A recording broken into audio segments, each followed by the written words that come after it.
Bismillahirrahmanirrahim. Assalamualaikum warahmatullahi wabarakatuh. Yang terhormat Ibu Siti Asia selaku Kepala SD Negeri Sambian, yang terhormat Bapak Ibu Guru SD Negeri Sambian dan stafnya.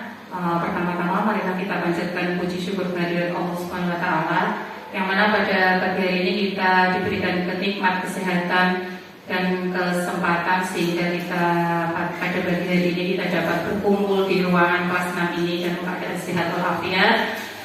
Dan tak lupa sholawat serta salam selalu kita lantunkan kepada junjungan kita Nabi Muhammad Rasulullah SAW yang kita tunggu syafaatnya di yaumul qiyamah. Amin Allahumma amin.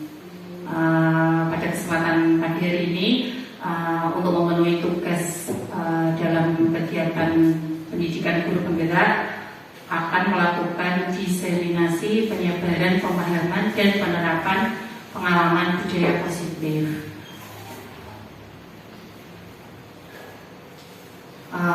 Sudah tahu semua ya namanya, kata Pak Munajib Panjang. Nama saya Anissa Aziardianti, yaitu mengikuti CGP angkatan ke-10.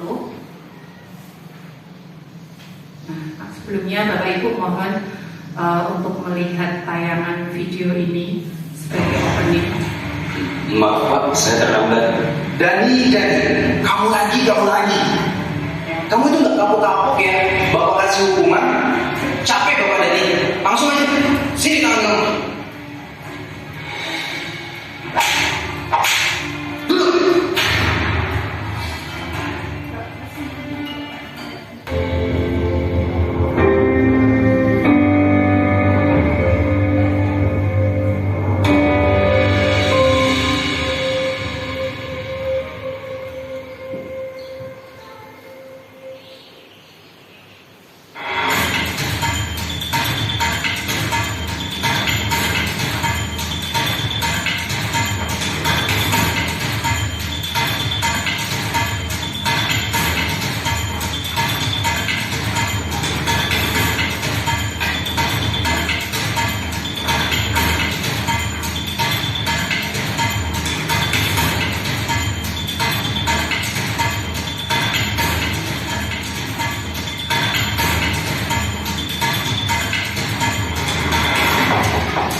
Maaf Pak, saya terlambat.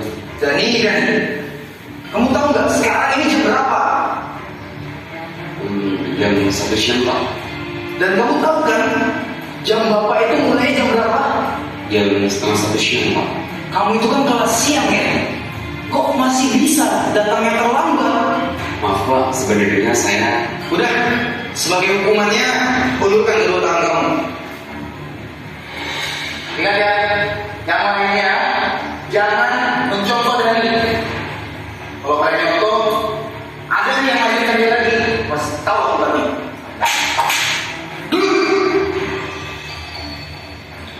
Oke, anak-anak sekalian, buka halaman 120. Silakan kalian baca dulu tuh berdua.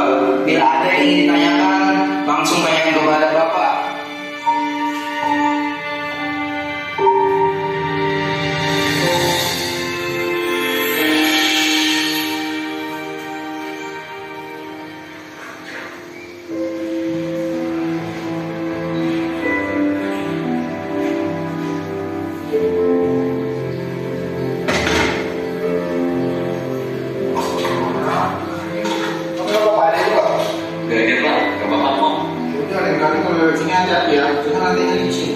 Ya Pak, terima kasih. Soalnya saya udah terlambat.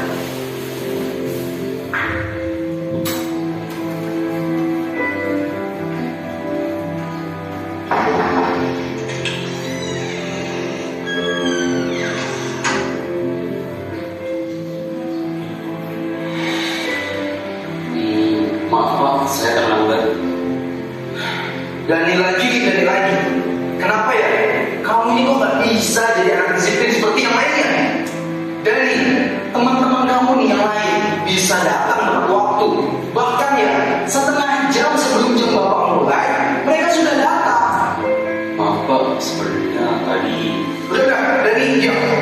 Bapak gak mau dengar apapun alasan kamu. Kamu tahu kan? Harus apa? Sini, dulu tangan kamu. Dani, dengar ya. Kalau kamu masih aja datang lambat, Bapak gak akan segan-segan untuk selalu melakukan ini sama kamu setiap hari. Dan ini berlaku untuk semuanya. Dengar ya?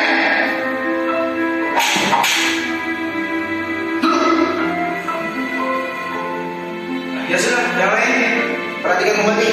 Kita lanjutkan pelajaran yang sebelumnya.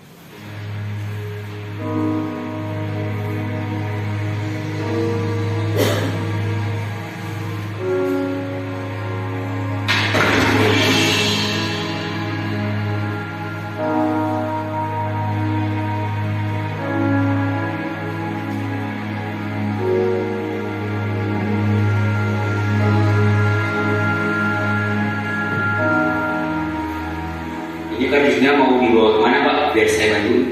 Udah, nggak usah deh. Bapak bisa kok sendiri. Tapi Pak, Bapak kan habis jatuh. Nggak apa-apa, Bapak masih kuat kok. Tadi lagi sial aja kepleset. Beneran ini nggak apa-apa. Iya, nggak apa-apa. Kamu masuk kelas saja sana. Sudah jam segini loh. Ya udah deh Pak, saya permisi dulu.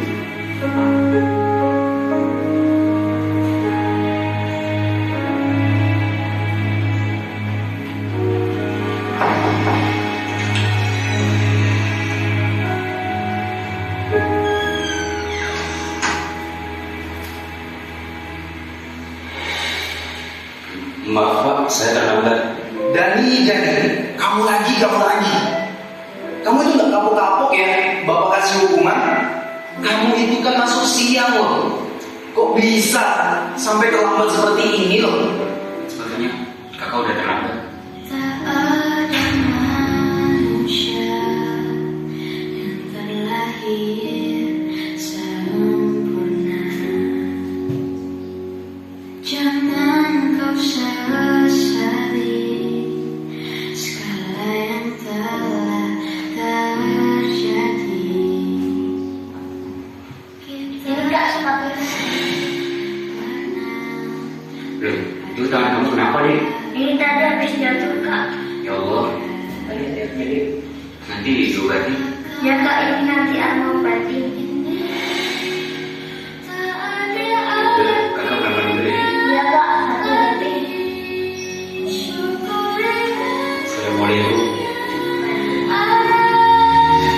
Hidup adalah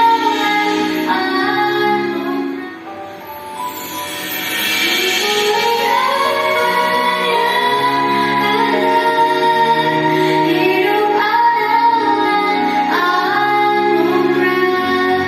Tetap jalani hidup ini, melakukan yang terbaik. Tuhan pasti. Oh iya Mas Den, Bapak kasih sesuatu buat kamu. Bentar ya. Ini Bapak ada hadiah, mungkin tidak seberapa buat kamu. Kamu mungkin terima ya.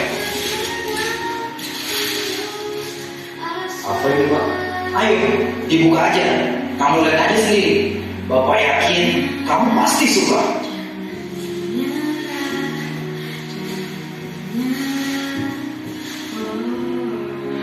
Wah, ini sepatu sekolah. Ini buat saya Pak. Iya, sepatu itu buat kamu. Biar kamu nggak datang terlambat lagi ke sekolah. Alhamdulillah. Terima kasih ya Pak. Saya janji tidak akan terlambat sekolah lagi. Iya, Bapak juga ucapkan terima kasih.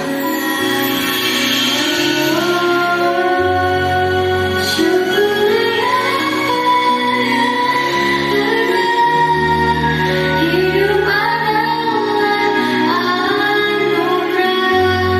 Tetap jalani hidup ini,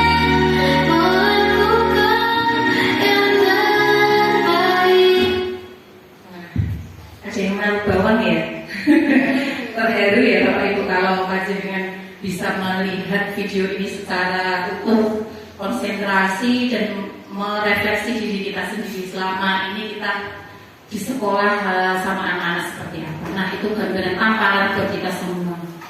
Pastinya Bapak Ibu akan merasa terketuk pintu hatinya ketika melihat video seperti ini. Nah, beginilah Bapak Ibu ya, ketika kita dihadapkan sama anak-anak, dihadapkan sama Bapak Ibu guru, dihadapkan sama teman-teman satu instansi, haruslah bersikap seperti ini tadi. Jangan ngejudge anak itu salah ya, tapi kita lihat dulu apa dibalik dia bersikap seperti itu. Nah, itu ada video pendek tadi. Ketika saya diputarkan video ini nggak kuat karena memang videonya sangat menyentuh ya. Mungkin Bu Bulan sudah menyaksikan, tapi karena saya diputar diulang-ulang pun tetap merasa mengandung bawah video ini karena tersirat makna yang besar sekali terutama kita sebagai pendidik.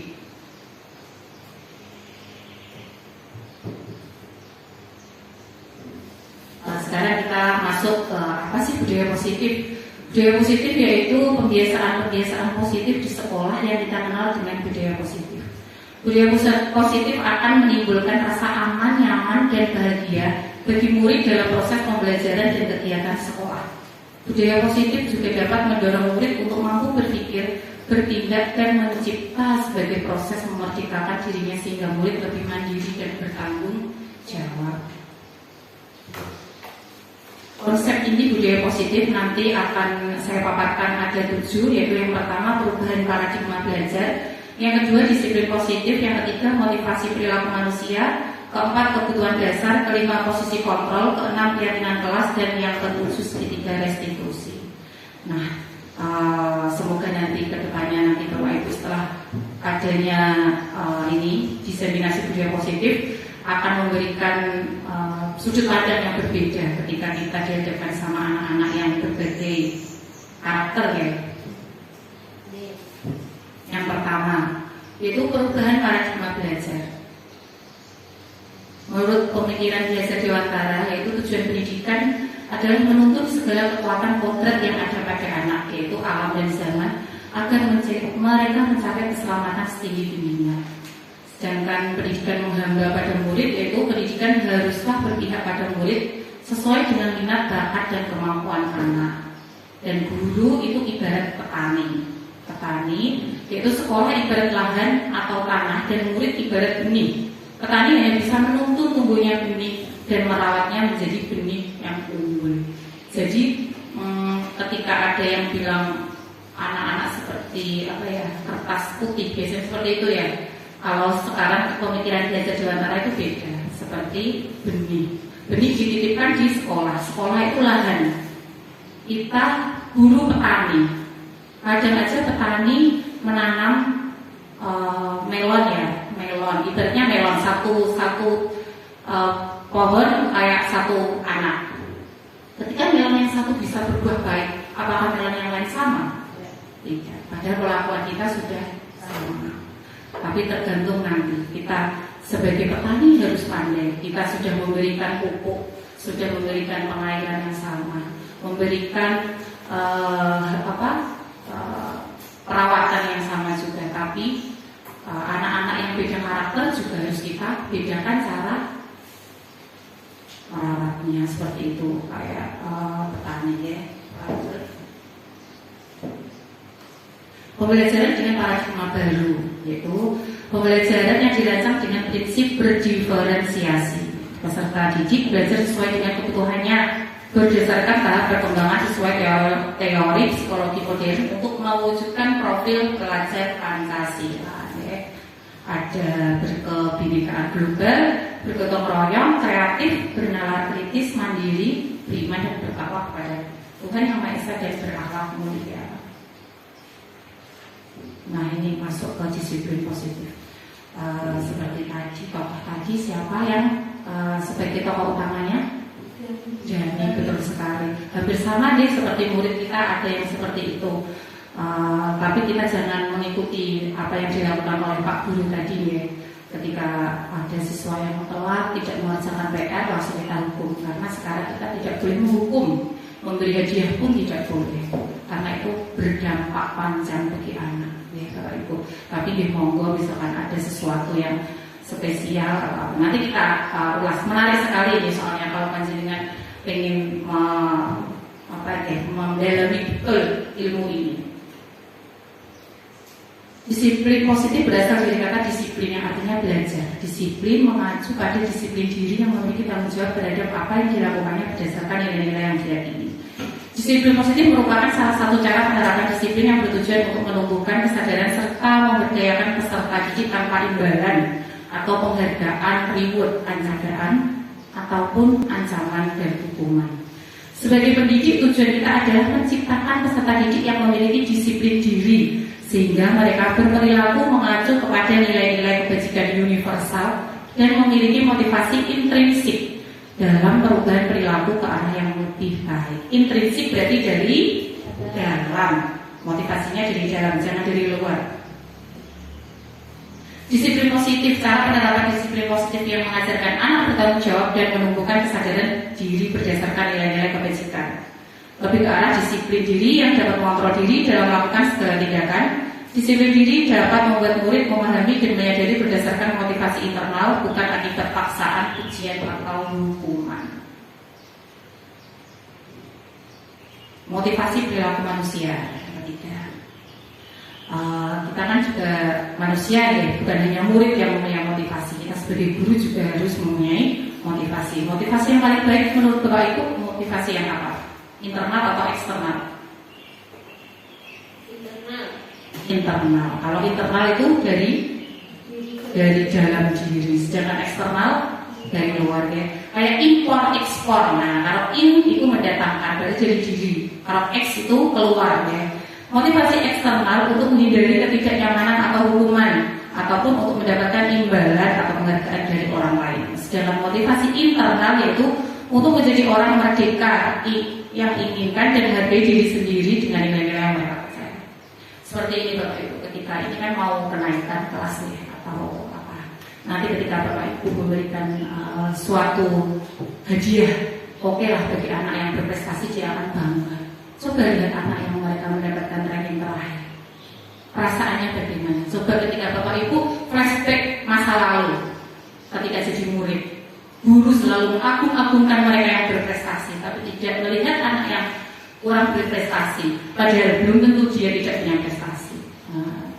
Dia pandai berkelahi, siapa tahu dia jadi atlet tinju, ini kita atlet silat, kan beda. Semua tidak harus jadi insinyur, tidak harus jadi guru, tapi semua ahli dalam bidangnya. Maka untuk itu saya harap sekali Bapak Ibu ketika memberikan suatu reward sama anak itu semua rata. Dia jadi motivasinya dari dalam, aku dikasih guru ini karena aku prestasi pada bidangnya. Jangan hanya dinilai lewat akademik. Hanya selembar kertas yang panjenengan koreksi itu nilainya 100. Jadi Anda berbangga punya murid seperti itu. Ketika anak punya nilai 2 KKM, Anda memberikan suatu hukuman. Bocah atau sinau bebelas orang mudeng. Itu PR besar buat kita semua selaku guru generasi zaman sekarang. Jangan hanya menyalahkan anak, tapi kita refleksi diri kita sendiri. Jangan suka menyalahkan orang lain, tapi salahkanlah diri kita sendiri. Kalau sudah seperti itu, nanti kita akan menjadi manusia yang berpikir positif. Lanjut. Kebutuhan dasar manusia. Manusia itu mempunyai kebutuhan apa saja sih? Kebutuhan dasar manusia adalah segala sesuatu yang kita lakukan untuk mendapatkan apa yang kita inginkan. Seluruh tindakan yang kita lakukan memiliki tujuan tertentu, dan semua usaha terbaik yang kita lakukan adalah dalam rangka agar kebutuhan dasar kita terpenuhi dengan baik. Yang pertama yaitu bertahan hidup. Ada makanan, pakaian, tempat tinggal, keamanan, kesehatan. Kasih sayang dan rasa diterima. Rasa diterima, dipedulikan, berbagi, kerjasama menjadi bagian dalam kelompok. Yang ketiga, penguasaan. Harga diri, keinginan untuk dianggap memimpin, berprestasi, diakui, didengar. Kebebasan, mandiri, memiliki pilihan mencoba hal baru, mampu mengendalikan arah dirinya. Dan yang kelima itu kesenangan. Ada bermain, humor, antusiasme, tertawa. Jadi kebutuhan manusia itu tidak hanya sandang pangan apa ya, yang itu papan itu ya, tapi ini sekarang sudah menjadi meluas, yaitu ada 5: bertahan hidup, kasih sayang dan rasa diterima, penguasaan, kebebasan dan kesenangan. Karena kalau kebutuhannya hanya sandang pangan papan itu begitu egois. Ketika kita dihadapkan di dunia masyarakat, kita kan butuh kasih sayang, rasa diterima, apalagi di suatu instansi. Kalau kita tidak menumbuhkan rasa sayang dan bisa diterima, tidak akan kerasan, ya. Lanjut, santai mawon ya, tidak usah sambil les boleh. Itu ada Mas Bud, minta tolong, nggak apa-apa, lagi sambil minum dan makan nggak apa-apa, nggak resmi. Yang kelima yaitu posisi kontrol restitusi. Nah ini Bapak Ibu ketika di sekolah itu memposisikan selama ini itu sebagai apa? Nanti kita lihat, nanti bisa berargumen ya ketika panjenengan dihadapkan di kelas masing-masing itu posisi yang Anda duduki sekarang itu seperti apa? Nanti kita bisa sharing bersama-sama biar kita tahu, bisa refleksi diri kita. Nah, entah posisi kontrol restitusi. Ini kemarin saya sudah melakukan pembuatan video sama anak-anak, yaitu untuk memberikan kasus itu ya, segitiga restitusi itu. Nanti bisa panjenengan saksikan videonya, tapi tidak sebagus video tadi ya, karena memang tadi tim editing dan sudah keren sekali. Ini buat desainnya di shooting oleh anak-anak. Ini global dulu. Seorang siswa tidak memakai atribut lengkap pada saat upacara bendera. Nah ini real sekali di sekolah kita ya Bapak Ibu ya. Coba kita telah nanti kita posisi kontrolnya yang seperti apa. Posisi kontrol itu ada 5, yaitu penghukum, pembuat rasa bersalah, pemantau, teman, dan manajer. Nah kita lihat kasusnya tadi apa? Siswa tidak memakai atribut lengkap saat upacara bendera. Penghukum, hormat kepada bendera selama 1 jam. Itu sering kita lihat di sekolah-sekolah yang SMP atau SMA, tapi dulu, sekarang sudah tidak. Membuat merasa bersalah, guru yang melakukan tidak menangani kasus ini gini, bilang sama anak yang salah gini, berapa kali ibu bapak harus beritahu kamu selalu saja mengecewakan ibu dan bapak. Akhirnya anak itu jadi merasa bersalah. Terus sebagai teman, ayo dong ikuti aturan sekolah. Kalau bantu ibu bapak ya sekali ini, ya sudah tidak apa-apa. Lain kali jangan berbuat seperti ini lagi. Ini kita memposisikan sebagai teman. Kalau sebagai pemantau, kamu sudah melanggar peraturan sekolah. Kamu tahu konsekuensinya. Setelah upacara, kamu beli atribut ke koperasi dan jangan diulangi lagi. Nah, ini posisi pemantau. Sedangkan posisi yang terakhir manajer, yaitu kita tanya dulu anak itu mengapa bersalah. Apakah kamu tahu kesalahanmu? Kira-kira bagaimana kamu memperbaiki kesalahanmu? Nah, dari 5 posisi kontrol tadi, Bapak Ibu yang sering dilakukan atau dipraktekkan selama ini, kira-kira posisi kontrol yang mana yang sudah dilakukan? Mungkin dari Bu Leni boleh berpendapat dulu. Posisi kontrol guru di sini yang saya lihat dari nomor 1 sampai 5 itu, saya merasa sebagai yang nomor 2, pembuat rasa bersalah, karena saya belum bisa maksimal memberikan keteladanan yang terbaik buat anak-anak. Ya, terima kasih Bu Reni. Selanjutnya bisa nanti yang itu kata-katanya.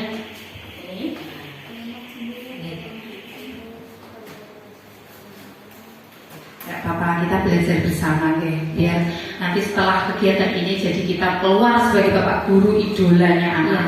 Terima kasih. Kalau menurut saya yang saya alami ya, yang saya alami untuk saat ini, yang saya lihat itu saya itu sebagai pemantau ya, pemantau. Ditanya dulu, kamu itu tadi melanggarnya apa, tidak membawa apa gitu. Terus kita tahu konsekuensinya itu apa kalau kamu tidak membawa atribut itu misalkan tidak membawa topi, ya kamu harus tahu konsekuensinya seperti itu. Ya. Nah, ada yang tambahan? Sudah. Mungkin dari Bu Sarah bisa memberikan argumennya. Kalau seperti Ibu Janatin, kalau ada kesalahan kita tegur apa saja kesalahan yang murid-murid lakukan, terus dikasih tahu apakah diulangi lagi. Berarti yang bagian pemantau ya. Mungkin dari Ibu Wulan bisa memberikan argumennya. Terima kasih atas kesempatan yang diberikan kepada saya. Karena memang saya sudah mempelajari penerapan posisi kontrol guru pada pendidik hormat yang pada guru waktu itu. Karena saya pada saat itu berpikir kalau saya berpihak pada murid saya sebagai teman, saya berharap murid saya itu akan lebih dekat dengan saya, lebih mau mendengar apa yang saya katakan, seperti itu. Ya. Karena waktu itu saya belum mengenal yang namanya posisi kontrol guru sebagai manajer. Ya. Tapi kalau sekarang saya pernah menerapkan posisi kontrol itu yang sebagai manajer pernah. Semuanya ada konsekuensinya masing-masing. Walaupun kita menerapkan posisi kontrol guru sebagai manajer, itu juga tidak mudah, Bu. Karena memang kita butuh waktu untuk menerapkan posisi manajer tersebut dalam mengatasi masalah pada anak. Karena memang ada anak yang memang tahu betul kesalahannya dan mau memperbaiki, tetapi ada juga anak yang masa bodoh. Karena dalam posisi manajer itu guru tidak boleh menghukum. Sedangkan ada anak-anak tertentu yang kalau nggak dihukum itu ya nggak tahu kesalahannya. Jadi segala sesuatunya ada konsekuensinya masing-masing, ada positifnya, ada negatifnya. Tapi memang saya berharap dari kegiatan guru penggerak ini memberikan pengalaman pada guru-guru yang lain bahwa posisi kontrol yang paling baik adalah kita sebagai posisi kontrol sebagai manajer. Itu yang dapat saya sampaikan. Penghukum. Jadi anak-anak kalau tidak dihukum tidak marem. Makanya mungkin dengan adanya kurikulum baru, merdeka, dengan adanya pendidikan guru penggerak, dirubah mindset kita, Bapak Ibu, jangan selalu berpikiran kolot. Ya, harus menerima perubahan. Perubahan tidak ada yang jelek, semuanya ke arah positif, tapi butuh proses. Jadi kita ambil sedikit-sedikit dulu. Ini yang kita benahi di sini dulu. Jadi kita refleksi diri. Jangan langsung menyalahkan orang lain. Kita nyalahkan diri saya sendiri. Oke, ya. Lanjut. Oke, yang pemberantasan kesalahan ini. Biasanya saya juga ini. Itu saya contohkan di kelas 6. Kelas 6 ketika lulus sekolah, melanjutkan ke SMP. Pelajaran matematika lah dimulai atau pelajaran IPA. Gurunya SMP pasti bilang, SD mana? Guru kelasnya siapa? Nah, ketika itu Pak tertamparlah saya karena saya guru kelas 6, sehingga saya ketika memberikan anak-anak motivasi itu gini, anak-anak, nanti kalau kelas 6 itu SMP itu ditanya, Bu, ya kalian belajar yang baik. Nah itu saya pasti membuat perasaan bersalah. Jadi memang benar apa yang saya lakukan memang masih taraf ini, makanya saya dikasih pendidikan di guru penggerak ini sangat banyak sekali ilmunya. Gak bohong, tapi memang banyak tugasnya juga. Ya bukan ya, banyak tugas tapi banyak ilmu. Itu proses. Kalau kita nggak belajar, kita hanya diem seperti katak dalam tempurung, kita nggak tahu dunia luar yang begitu glowingnya seperti itu. Nah sekarang posisi kontrol yang idola. Nah, Bu Wulan tadi sudah bilang posisi yang paling baik itu sebagai manajer. Sebetulnya manajer itu dikendalikan oleh kepala sekolah, ya. Karena kita yang mengontrol itu semua kepala sekolah. Jadi kita guru itu hanya pelengkap. Nah, sebagai poin utama itu adalah sebagai kepala sekolah, sebagai pemangku kepentingan tertinggi di dalam instansi sekolah. Guru mau berbuat sesuatu bersama murid, mempersilahkan murid mempertanggungjawabkan perilakunya dan mendukung murid agar dapat menemukan solusi dan permasalahannya sendiri.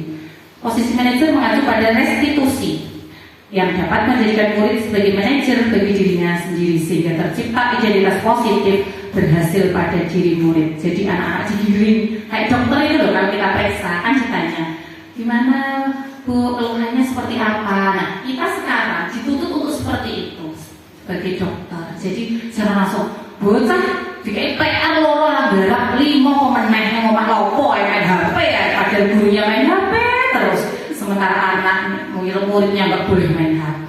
Nah itu amaran keras sekali buat diri kita. Kita selalu berefleksi pokoknya. Ditanya kenapa kok kamu nggak ngerjakan PR? Nanti dia jawab, itu Bu tadi malam saya lihat ketoprak. Loh kenapa kok lihat ketoprak? Aku jadi kita giring aja mereka. Terus kira-kira kamu salah nggak?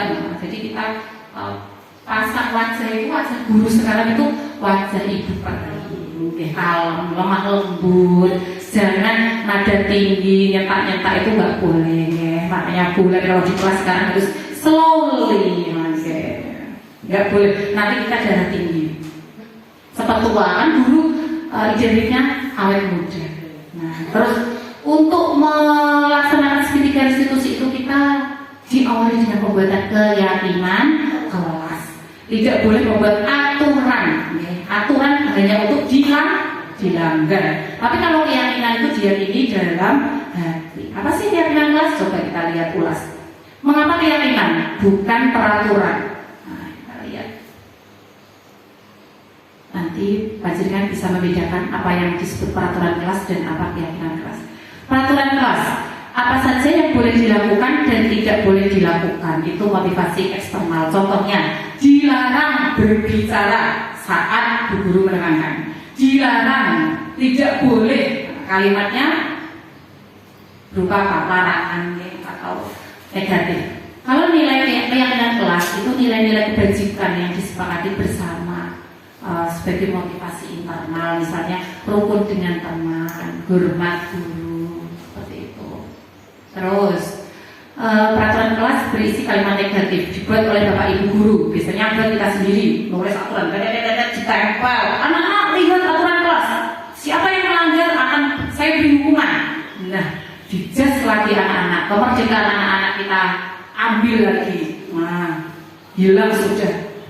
Terus kalau keyakinan kelas berisi kalimat positif dan dibuat bersama. Kemarin sudah saya buat. Ini sebetulnya di PMM banyak Bu. Kalau panjenengan sudah mempelajari, saya sebelum guru penggerak ini sudah buat keyakinan kelas karena sudah mengikuti kegiatan di PMM dan itu juga mengupload aksi nyatanya harus ada foto keyakinan kelasnya ketika kita berdiskusi dengan anak. Terus kemudian sudah jadi ditempel, ya itu ada keyakinan kelas. Nah itu kemarin yang sudah dibuat berproses. Nah, hal yang harus diperhatikan dalam pembentukan keyakinan kelas melibatkan semua warga kelas, bukan warga sekolah ya, warga kelas. Berarti kan kelas 6, guru kelas 6, wali kelas 6 dan anak-anak kelas 6. Keyakinan kelas tidak terlalu banyak sehingga mudah diingat dan dipahami. Menggunakan kalimat positif dan keyakinan kelas sebaiknya sesuatu yang dapat diterapkan di lingkungan tersebut. Langkah-langkahnya mungkin Bapak Ibu besok mau menerapkan setelah kegiatan ini semangat sekali ya. Biasanya mana langkah membuat keyakinan kelas? Yang pertama membuka ruang diskusi, yang kedua mencatat, yang ketiga merumuskan keyakinan, 4 tinjau kembali, kelima membuat pernyataan keyakinan, kelima tanda tangan, dan yang terakhir dipajang. Tanda tangannya dilibatkan karena merasa ikut membuat. Nah ini video nanti bisa disaksikan sambil tertawa sendiri ya apa-apa. Sambil minum, sambil makan. Nanti sebelum nanti kita keyakinan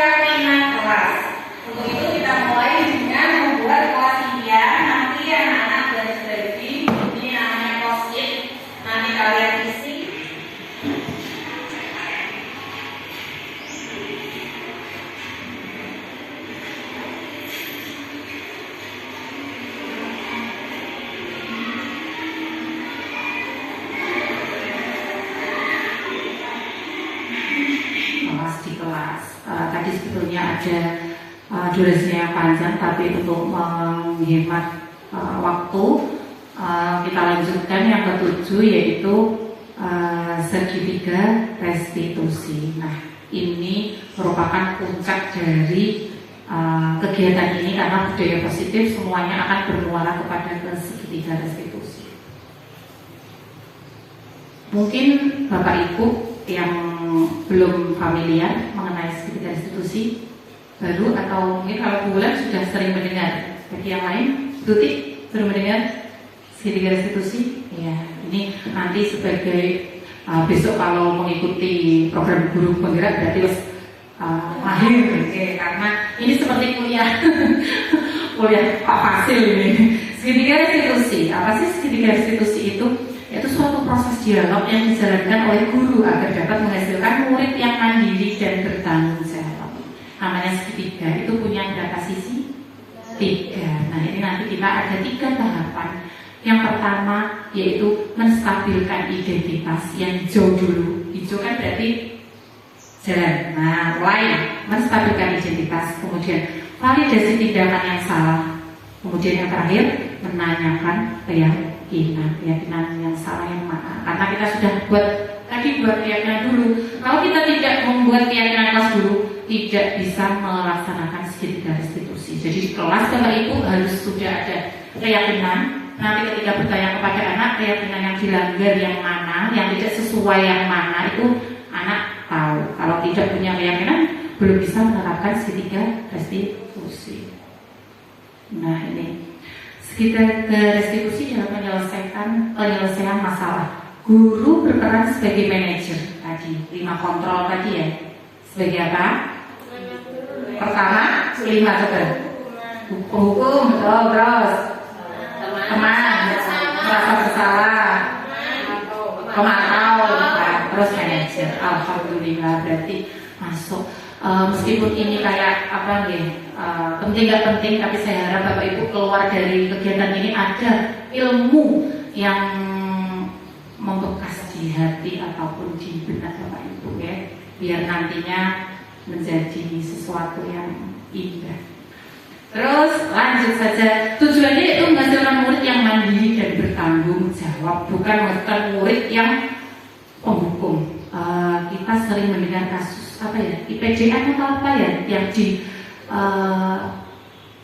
aniaya kakak seniornya.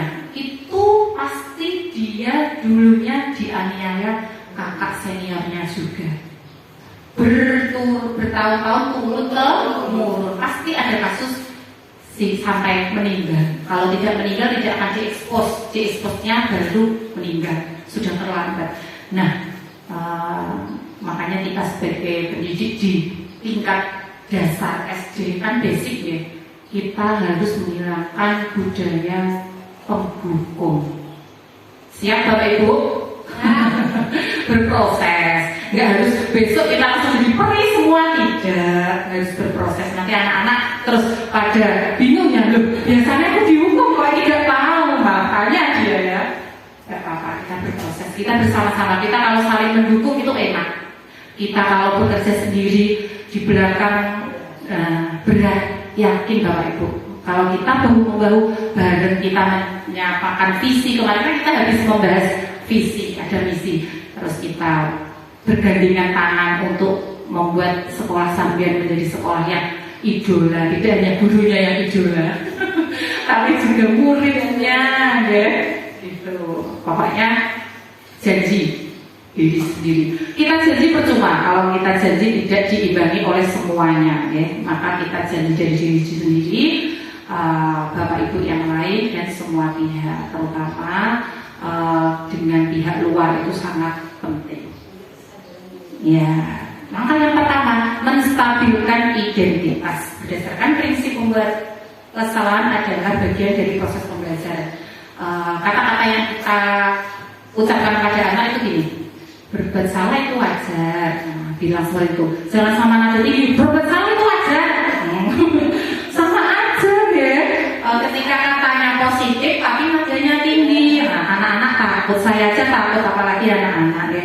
Berbuat salah itu wajar. Nah, bila seperti itu, ya pakai nada dari hati. Tidak ada manusia yang sempurna. Ibu bapak juga pernah melakukan itu, nak. Gitu. Jadi kita itu anak-anak itu nyaman ketika dekat dengan kita. Nah, makanya jangan salahkan Evan kalau suka sama Bu Anis. Ya, kamu berhak merasa begitu, gitu. Jadi ketika bu guru salah ataupun kalau anak-anak yang salah kan kita yang mengontrol. Tapi ketika bapak ibu yang salah, tentunya ibu kepala sekolah yang salah. Jadi ini tidak hanya diterapkan oleh bapak ibu guru, namun ibu kepala sekolah juga bisa menerapkan ketika guru sebagai yang salah. Ya. Kalau kita hadapannya sama murid 154 ya, kalau kepala sekolah berhadapannya dengan kita 10 guru. Ya itu. Lanjut, yang selanjutnya yaitu validasi tindakan yang salah. Nah ini terus setelah kita tanya tadi, kita tanya ini. Kamu pasti punya alasan mengapa melakukan hal itu. Padahal kamu bisa melakukan yang lebih baik itu ya, kok lebih buruk, lebih baik dari ini ya. Itu malah apa? Ngece namanya ya. Kamu patut bangga karena kamu melindungi sesuatu yang penting buatmu. Kamu melakukannya karena mempertahankan sesuatu yang penting bagimu. Ini biasanya dua anak yang bertengkar itu loh. Biasanya kan, oh aku tidak loyok bu, yuk pak ini saya. Nah, jadi bilangnya, oh iya kamu memang harus mempertahankan yang penting. Misalkan dinyek orang tuanya, dia mempertahankan diri. Terus yang terakhir itu menanyakan keyakinan. Nah ini diawali dengan pembuatan keyakinan kelas. Apa keyakinan kelas kita? Ditanya keyakinan kelasnya yang mana? Tuh, saling menolong, disiplin dan tepat waktu. Nilai-nilai apa yang telah disepakati bersama? Seperti apa gambarannya?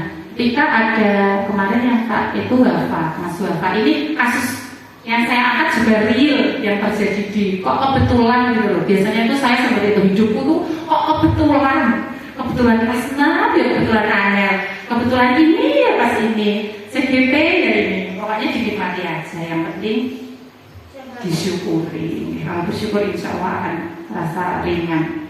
Nah ini nanti ada video yang kemarin sudah saya terapkan 2 kasus. Kasus yang pertama yaitu pada saat jam istirahat itu Nadia dan Ibra terlihat bercanda melebihi batas. Nadia mengejek Ibra sehingga Ibra tidak terima dan marah sampai menangis. Kemudian Bu Anissa menghampiri Ibra untuk menanyakan kenapa sampai menangis dan memanggil Nadia untuk menanyakan.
anak-anak yang berkelahi atau apa, kita panggil secara mandiri, kita kasih ruang untuk dia curhat, ibaratnya seperti itu.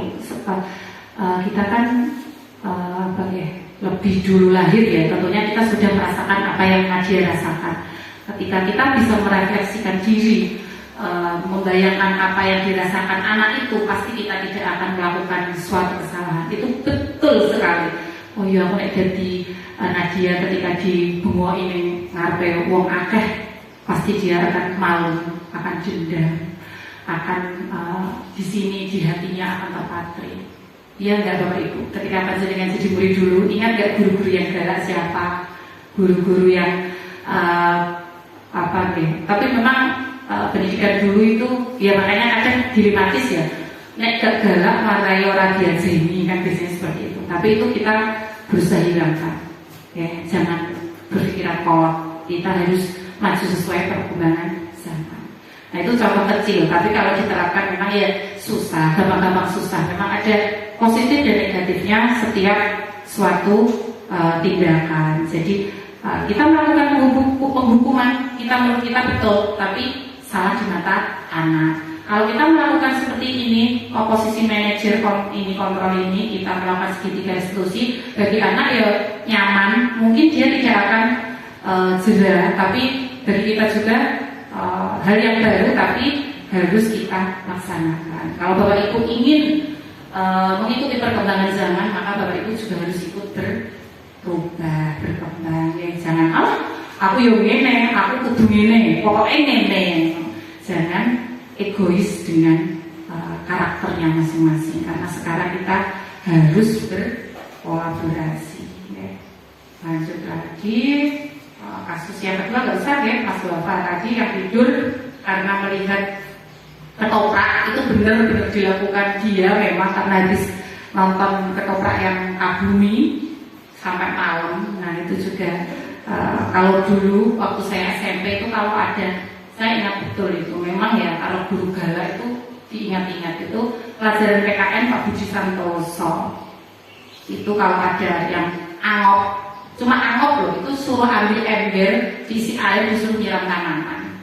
Jadi kalau ada angop itu kadang lepas gini, tapi beliaunya tahu ya sudah angop, ambil air gitu. Itu Pak Budi Isprianto. Sedangkan Pak Budi Santoso itu beliaunya sangat disiplin sekali. Ketika murid diajak ngomong sama guru, muridnya berani memandang matanya, itu langsung dikira nantang, terus tundukkan pandangan, nggak boleh memandang beliau. Tapi pelajarannya sangat mengenang memang ya, karena anak-anak yang laki-laki tidak gaduh. Mungkin anak-anak kan gini ya pandangannya, nek gak gurunya galak gak paham. Sebenarnya enggak Bapak Ibu. Ketika yang membuat paham anak-anak itu lingkungan. Ketika anak-anak yang lain ramai, mungkin dia tidak bisa menyerap materi. Bukan dari kitanya, tapi kadang kita harus introspeksi dari lingkungannya juga ya. Apakah anak itu gak cocok dipelajari cara ceramah, atau dia sukanya yang tipe kinestetik, jadi dia suka bermain, auditori, visual. Itu tipe-tipe pembelajaran berdiferensiasi. Banyak lagi yang harus kita pelajari Bapak Ibu untuk memfasilitasi anak-anak zaman sekarang. Jadi tidak hanya ilmu dulu. Aku nggak gini, aku nggak ini jadi murid. Itu kata-kata yang jangan sampai diterapkan sampai sekarang deh. Aku nggak biar ngono ya. Jangan sampai seperti itu ya. Kita mulai berubah janji sama diri kita sendiri. Lanjut lagi. Tadi sampai contohnya sudah hampir selesai. Sekarang yang terakhir itu implementasi budaya positif yang sudah kita terapkan di sekolah sambian. Kira-kira seperti apa budaya positifnya? Coba kita lihat, nanti bisa ditambahi atau ada yang berpendapat. Yang pertama, religi ini sudah kita terapkan, yaitu melalui kebiasaan Asmaul Husna, kebiasaan berdoa di awal dan di akhir pembelajaran, kebiasaan sholat duha dan zuhur berjamaah. Pokoknya kok nggak kelihatan. Nah, sinyalnya yang agak kurang bersahabat ya. Mungkin religi memang tanggung jawabnya guru agama, tapi tidak semata-mata hanya guru agama yang ikut mendukung kegiatan ini. Kita semua pihak harus saling bergandengan tangan. Ya Bapak Ibu, seperti event-event apa yang akan dilaksanakan di sekolah, itu tanggung jawab kita semua, bukan hanya satu guru. Ya, itu saya garis bawahi. Selanjutnya, nasionalisme. Ada peringatan Hari Kartini, sudah kita laksanakan. Ada upacara bendera hari Senin, kita laksanakan terus.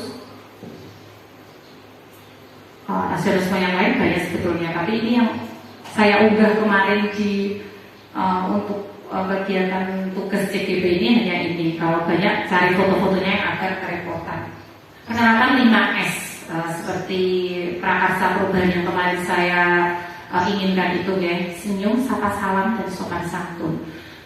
Yang pertama itu senyum sapa salam ketika kita piket awal pagi hari.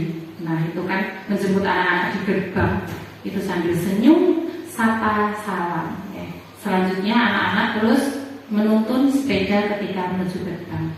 Mungkin saya ketika mau memasuki di SD Sambian awal dulu itu anak-anak masih sepedanya langsung nyelonong. Tapi karena saya merasa kegiatan positif dari SD yang lama itu seperti itu, dituntun dari gerbang. Jadi saya bawa ke sini, kan nggak salah deh kalau kegiatan positif berlakukan di sekolah yang baru. Jadi saya umumkan kepada anak kelas 6, sambut ya kalau masuk gerbang itu sepedanya dituntun sampai parkiran. Awal-awal memang susah, kalau tidak ada buanis, anak-anak langsung 12 langsung. Jadi nggak selimut, nggak ada yang ngawasi, pakai dinaikin. Tapi sekarang saya lihat nggak ada guru pun anak-anak sudah menuntun. Sampai pulang pun anak-anak juga menuntun. Itu sangat memberikan kepuasan saya deh, terutama yang anak-anak kecil itu tanpa dikasih tahu pun dia tahu kalau oh iya kelas 6 ikut gitu ya, tak ikut. Karena pesan itu tidak harus langsung, tapi dia melihat kegiatan yang positif, dia akan meniru hal-hal yang positif. Untuk itu saya berharap Bapak Ibu juga tidak contoh. Tapi sebagai guru kita ya nggak usah nuntun, apalagi bisa nanti kalau pakai mobil masa iya mau dituntun dari gerbang, kan ya nggak mungkin ya. Fleksibel itu bagi anak-anak. Keyakinan kelas, terus menulis kelas impian. Seperti kemarin kita sudah melakukan pembuatan visi sekolah, kan kita harus menulis apa? Murid impian. Kalau kita membuat keyakinan kelas kan di kelas itu menulisnya kelas impian. Jadi anak-anak nanti menulis impiannya kelasnya seperti apa, indah. Berarti kita harus membuat kelas menjadi indah. Nyaman, berarti nyamannya anak gimana? Kita buat senyaman mungkin di kelas. Misalkan rapi, berarti di kelasnya harus rapi. Kalau tempatnya enak kan anak-anak jadi perasaan. Seperti kita ya Bapak Ibu ketika di rumah, atau kalau kita buat rumah senyaman mungkin sesuai keinginan kita kan kita jadi kerasan di rumah. Gitu juga anak-anak gitu ya. Pokoknya ilmu kita itu diterapkan pada anak-anak, ilmu yang positif. Terus nah ini buktinya kemarin sudah menentukan keyakinan kelas. Hasil keyakinan kelasnya dipasang, ditandatangani oleh semua warga kelas, disepakati. Nah ini penerapan segitiga restitusinya tadi di videonya sudah. Nah ini refleksi, sudah terakhir berarti kan sudah sampai refleksi ya. Refleksi, hal yang menarik bagi saya dan di luar dugaan adalah saat mempelajari motivasi manusia berupa penghargaan. Ternyata penghargaan dapat berdampak kurang baik bagi murid, diantaranya dapat merusak hubungan, mengurangi ketepatan, menurunkan kualitas, mematikan kreativitas, dan bersifat menghukum. Maksudnya gini Bapak Ibu, ketika Bapak Ibu memberikan suatu hadiah kepada anak tertentu yang misalkan juara 1, anak-anak nanti mendapatkan buku, mendapatkan alat tulis lah ya. Coba kita tengok tadi ya. Pasti dia akan dijauhi oleh temannya yang sok pinter, kue sedih, senang ibu guru tok. Kue sehingga akan timbul merusak hubungan. Maksudnya merusak hubungan bukan kita dengan murid, tapi Ya selain bisa dengan murid juga murid dengan murid akan ada bullying. Oke, sebetulnya seperti itu. Terus mengurangi ketepatan, menurunkan kualitas. Kualitas gimana? Anak yang ingin ibaratnya ketika matematika tidak bisa, tapi ketika seninya dia menonjol, dia sudah males duluan. Paling sing didelok yang gone ibu. Nah, terutama ketika memajang hasil pajangan anak-anak, Bapak Ibu jangan sampai mensendirikan antara nilai yang baik dengan nilai yang, misalkan yang sini gambarnya yang bagus ditaruh di samping kanan, yang lumayan di belakang, yang sini yang jelek. Sangat kasihan sekali nih Bapak Ibu ketika jangan sampai pinter diwarna pinter, orang pinter. Nah, itu nanti akan sangat fatal ya. Kecuali kita memberikan pendampingan khusus ya, itu beda konteksnya ya. Harus bisa jangan telan mentah-mentah dan kita harus bisa menyaring. Terus untuk refleksinya, perubahan yang terjadi adalah saya menyadari bahwa posisi kontrol yang biasa saya lakukan adalah penghukum dan pembuat rasa bersalah. Ini refleksi saya ya, karena saya sering menghukum dan membuat rasa bersalah. Seharusnya sebagai guru saya menerapkan posisi kontrol manager dalam menyelesaikan masalah dengan segitiga restitusi. Itu kan yang sudah kita lalui. Itu dari saya. Mungkin ibu guru ada yang ingin memberikan refleksi setelah mengikuti kegiatan ini, perasaannya seperti apa dan menginginkan nanti seperti apa. Mungkin dua Bapak Ibu guru bisa memberikan pendapatnya. Mungkin yang belum tadi Bu Tuti, monggo.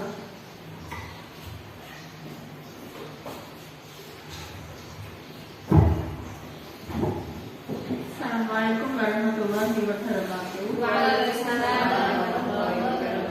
Terima kasih atas waktu yang telah diberikan kepada saya. Memang benar ya, setelah yang dilakukan oleh Bu Ani, saya tuh merasa, oh iya, ternyata saya tuh kurang itu banyak gitu loh. Saya murid-murid saya terutama itu murid saya tuh lumayan ya. Jadi ada yang pendiam, ada yang ramai sekali, terus dia ada yang mengolok-olok temannya. Jadi itu kadang itu saya terbawa emosi di kelas itu. Ya kalau bertemu misalkan dengan anak yang suka mengolok-olok, jadi terbawa emosi ikut mengarahi anak itu supaya anak itu tidak mengulangi kesalahannya terus menerus, sehingga nanti kalau sudah naik kelas itu akan terbawa. Terus lagi untuk itu ya, kadang kala itu saya juga merasa kok tapi ya memang kalau apa itu pemahaman anak itu beda-beda. Nah, ada yang dulunya itu yang di atas aspal, tapi sekarang malah aspal bisa naik. Ada ya, itu sudah cukup dari saya. Terima kasih Bu Anissa. Assalamualaikum warahmatullahi wabarakatuh. Waalaikumsalam warahmatullahi wabarakatuh. Terima kasih Bu Tuti sudah memberikan pengalamannya ketika melakukan posisi kontrol kelas ya. Bu Tuti kebetulan megang kelas rendah ya, tentu sangat berbagai karakteristiknya berbeda-beda. Kadang juga kita terbawa suasana ya Bu ya. Pekerjaan banyak, di rumah sudah seperti itu campur aduk, di sekolah tugasnya tambahan juga banyak, di kelas muridnya seperti itu. Langsunglah kita tersulut emosi. Nah, untuk itu sekarang kita harus bisa manajemen kontrol diri ya. Jangan langsung marah-marah ya. Mungkin untuk pesan yang terakhir dari Ibu Asia selaku kepala sekolah bisa memberikan pendapatnya.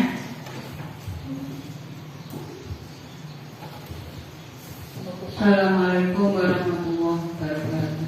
Waalaikumsalam.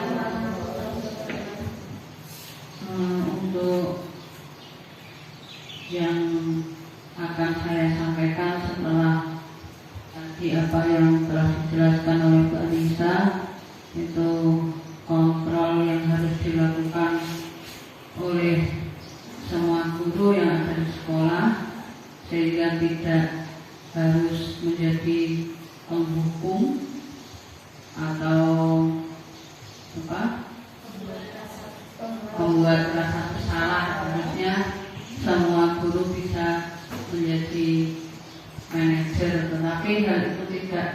tidak mudah untuk dilakukan. Kita harus banyak belajar dalam menghadapi masalah-masalah. Seperti saya sendiri, saya tuh kalau sudah terlalu jenuh untuk berpikir masalah apa aja tuh, biasanya itu cara berbicara saya tuh sudah berubah, tidak terkontrol lagi. Padahal ya itu tidak saya sadari, memang seperti itu sulitnya untuk mengontrol diri. Jadinya apa yang dibicarakan itu tidak sesuai dengan apa yang kita pikirkan. Sebenarnya itu ya pengen untuk memanage diri itu supaya tidak seperti itu, supaya bisa lemah lembut berbicara dengan orang lain. Tapi ya apa boleh buat, yang namanya manusia itu kadang lepas dari kontrol, sehingga itu mudah untuk mengeluarkan ucapan-ucapan yang di luar nalar atau di luar kendali kita. Itu yang saya sampaikan. Saya minta maaf apabila ucapan-ucapan saya itu tidak berkenan di hati panjenengan. Sekali lagi mohon maaf. Wabillahi taufiq wal hidayah. Assalamualaikum warahmatullahi wabarakatuh. Waalaikumsalam warahmatullahi wabarakatuh. Terima kasih sekali Bu Asia sudah memberikan pendapatnya mengenai kegiatan ini. Dan memang betul Bu, manusia itu memang yang paling susah itu mengontrol diri. Makanya itu menjadi PR berat buat kita semua, bukan hanya panjenengan. Saya pun seperti itu Bu. Memang kita terlahir dari keluarga yang berbeda-beda, mempunyai karakter pun baik, tapi dia sudah berbuat jahat, nggak apa-apa. Itu kebebasan individu. Tapi kita harus meyakini, tetaplah tanam kebaikan, jangan sampai menanam keburukan. Kita menanam padi pun ya, terus dikasih pengairan, dikasih pupuk, tapi tidak panen. Seperti tahun ini banyak yang gagal panen. Kita kan ibaratnya petani ya tadi. Jadi ketika kita menuai, kita saatnya menuai anak-anak. Ada yang berhasil, ada yang belum berhasil, tapi tidak apa-apa. Terima kasih saya ucapkan kepada Ibu Asia dan teman-teman semua yang sudah mengikuti kegiatan diseminasi budaya positif.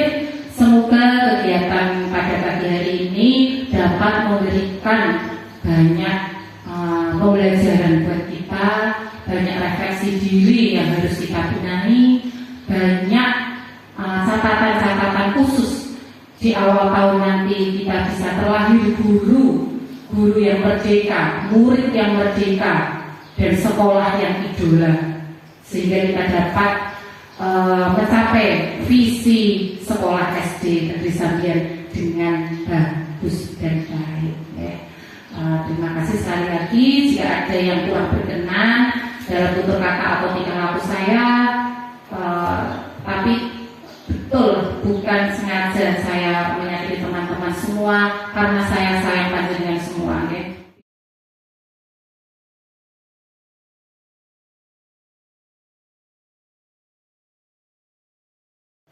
Assalamualaikum warahmatullahi wabarakatuh. Waalaikumsalam warahmatullahi wabarakatuh. Semangat pagi anak-anak.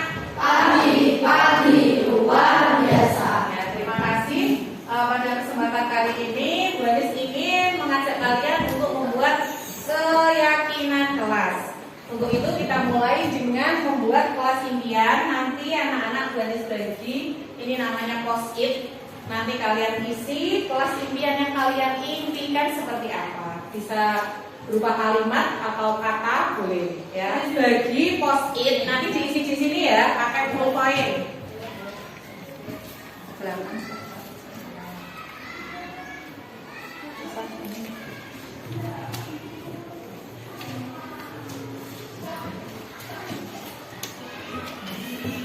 Ataupun kata.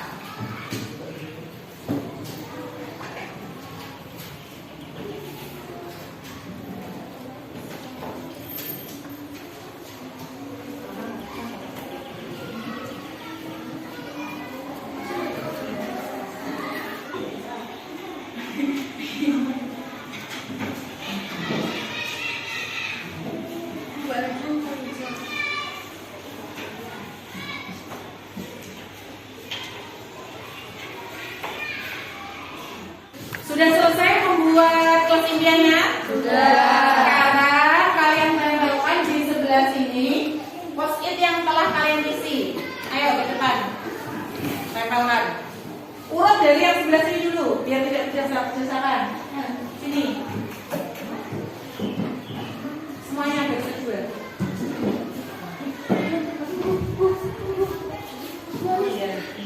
Ayo sini. Langsung semuanya maju ke depan. Matanya saya. Ya. Ayo ke depan semua.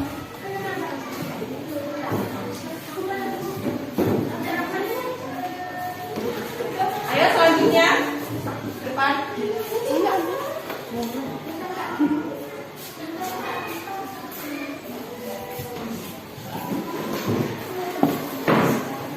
Ayo dua baris yang terakhir maju langsung.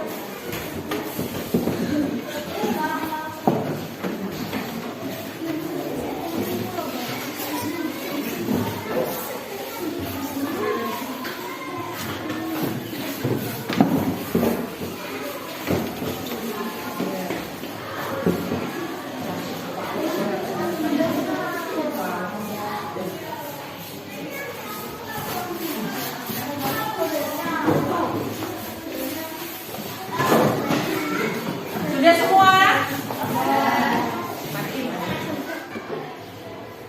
Kelas impian kalian sudah kalian tulis dalam post-it dan sudah ditempel. Sekarang harus kita tolong Mbak Aswa untuk maju membacakan kelas impian yang diimpikan teman-teman kalian. Ayo ke depan Mbak Aswa. Dibaca yang keras biar teman-temannya tahu. Kelas yang bersih dan indah. Kelas yang bersih dan indah. Dua. Kelas yang tertib. Kelas yang tertib. Kelas yang rapi. Kelas yang rapi. Kelas yang mudah diingat. Mudah dilihat. Berarti keempat ini yang sama yang apa? Kelas yang bersih dan bersih. Terus tertib. Indah sama bersih beda enggak? Bersih dan indah itu beda satu ya. Ya, sekarang kemudian Mbak Ina maju. Coba dibaca baris kedua. Kelas yang tertib. Kelas yang tertib berarti sama ya. Kelas yang indah. Indah sama lagi. Kelas yang tertib. Kelas yang tertib Kelas yang bersih. sama lagi. Terus Mbak Zahra maju. Baris ketiga dibaca. Kelas yang bersih. Bersih sama. Kelas yang nyaman. Nyaman. Terus Kelas yang rapi dan nyaman. rapi dan nyaman. Nyaman dan rapi. Kelas yang indah. Indah sama ya. Nah, terus Mbak Alif maju. Baris keempat. Kelas yang disiplin. Disiplin. Terus Kelas yang bersih. bersih sama. Kelas yang nyaman. Nyaman. Tiga. Terus Kelas yang nyaman dan bersih. Mas Ibra maju. Baris yang terakhir. Pokoknya baca yang keras. Kelas yang indah. Kelas yang indah sama ya. Terus Kelas yang rukun. rukun. Kata-kata baru rukun. Terus Kelas yang kompak. kompak. Terus Kelas yang nyaman. kelas yang bersahabat. Ya, terima kasih. Materi dulu Mas. Sudah ada 7 kelas impian kalian. Sekarang boleh kita tolong kepada kalian tulis lagi sikap-sikap yang membentuk keyakinan kelas yang akan mewujudkan kelas impian kalian. Sekarang boleh bagi post-it lagi, nanti ditulis kalimat yang berisi sikap yang dapat kalian lakukan untuk mewujudkan kelas impian.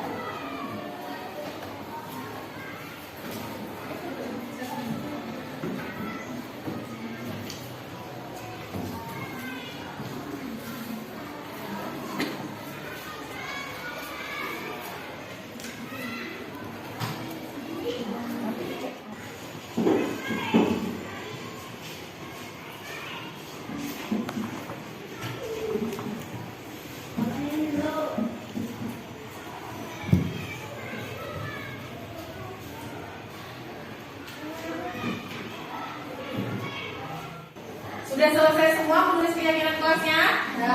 Sekarang coba tempelkan di papan yang sebelah sini ya. Nanti urut. Ayo dua baris sebelah sini. Langsung maju. Tempelkan.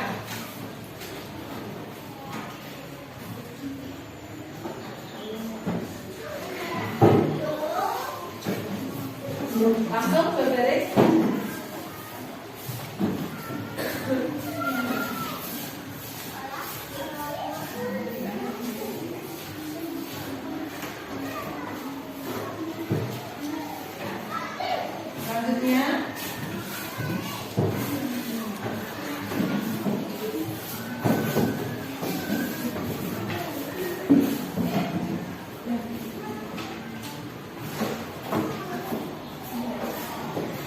Selanjutnya ya dua baris terakhir.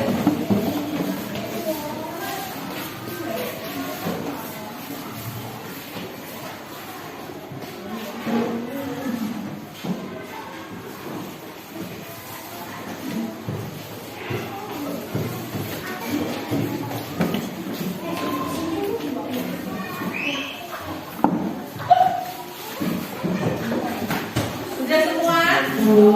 Sekarang baris bersama. Nanti kita kelompokkan yang sama. Yang pertama, membuang sampah pada tempatnya. Terus menghargai sesama teman. Beda ya. Menghormati Bapak Ibu guru. Sama seperti yang ini ya. Membuang sampah pada tempatnya. Sama seperti yang ini ya.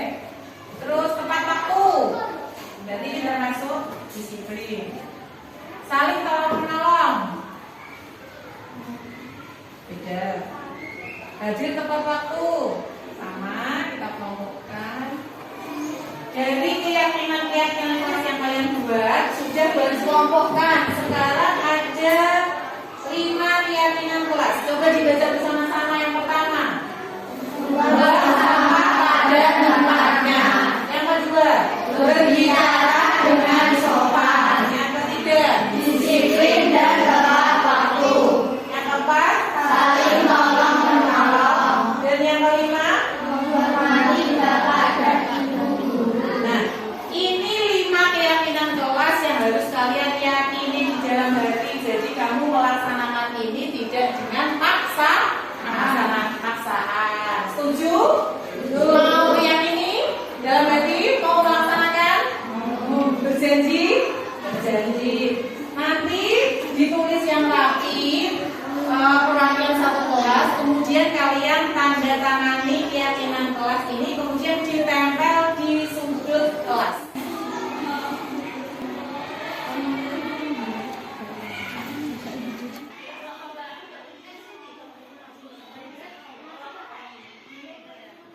Ayo tempelkan. Nah, tempelkan bareng, nutupi. Nah.